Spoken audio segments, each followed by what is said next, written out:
नमस्कार, मैं हूं अशोक श्रीवास्तव और आप देख रहे हैं मीडिया दस्तक न्यूज। तुम मुझे वोट दो, मैं तुम्हें धोखा दूंगा। पिछले 10 सालों की राजनीति में यही आदर्श स्थापित हुआ है। नेता जनता के बीच बेचारा बनकर जाता है और उसका विश्वास जीतने के बाद वह जन भावनाओं की कीमत लगाता है। जहां बोली अच्छी लगी, अपनी निष्ठा और ईमानदारी को गिरवी रख दिया। मुद्दों से भटकते हुए राजनीति अब निजी लाभ तक सिमट कर रह गई है। जनता का मन भी बदला है। अब नेता के चरित्र, उसकी ईमानदारी, वफादारी और सोच पर वोटिंग नहीं होती। जन भावनाओं के साथ जो जितना बेहतर खेल सकता है, उसे उतना ही बेहतर मुकाम हासिल हो जाता है। बात चाहे नीतीश कुमार की हो, जयंत चौधरी की हो या फिर स्वामी प्रसाद मौर्य की, हर कोई निजी लाभ के खांचे में ही सेट होता है।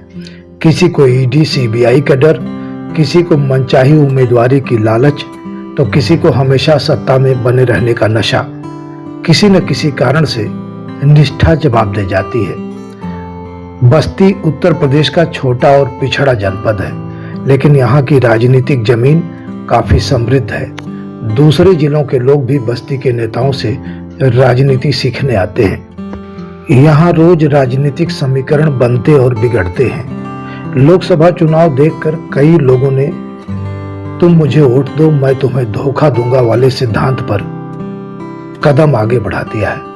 हम बात कर रहे हैं समाजवादी पार्टी के नेता अंकुर वर्मा और उनकी पत्नी नेहा वर्मा की, जिन्होंने मुकम्मल तैयारी के साथ समाजवादी पार्टी छोड़कर भाजपा का दामन थाम लिया। अभी तकरीबन 8 महीने पहले ही उन्होंने पत्नी के साथ सपा ज्वाइन किया था।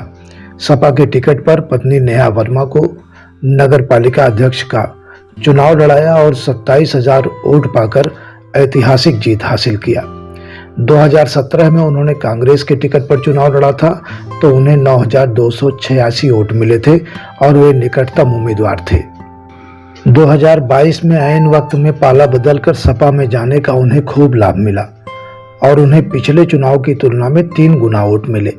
लेकिन समाजवादी पार्टी में उनकी निष्ठा ज्यादा दिनों तक नहीं रही।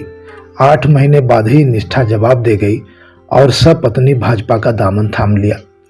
जनता की माने तो उन्हें नगर पालिका क्षेत्र के विकास में तमाम रुकावटें आ रही थी, इसलिए नगर के विकास के लिए सत्ता का दामन थाम लिया। अगर ये बात सही है तो अब शहरी क्षेत्र के दिन बहुरेंगे और विकास धरातल पर भी दिखाई देगा। और अगर ये बात गलत है तो जनता को इससे बड़े धोखे के लिए तैयार रहना होगा।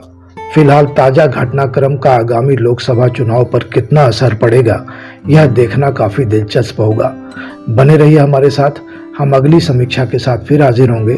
तब तक के लिए नमस्कार। आपसे निवेदन है कि आप हमारा चैनल कृपया सब्सक्राइब कर लें और बेल आइकन भी दबाएं, जिससे हमारे हर वीडियो की नोटिफिकेशन आप तक आसानी से पहुंचती रहे।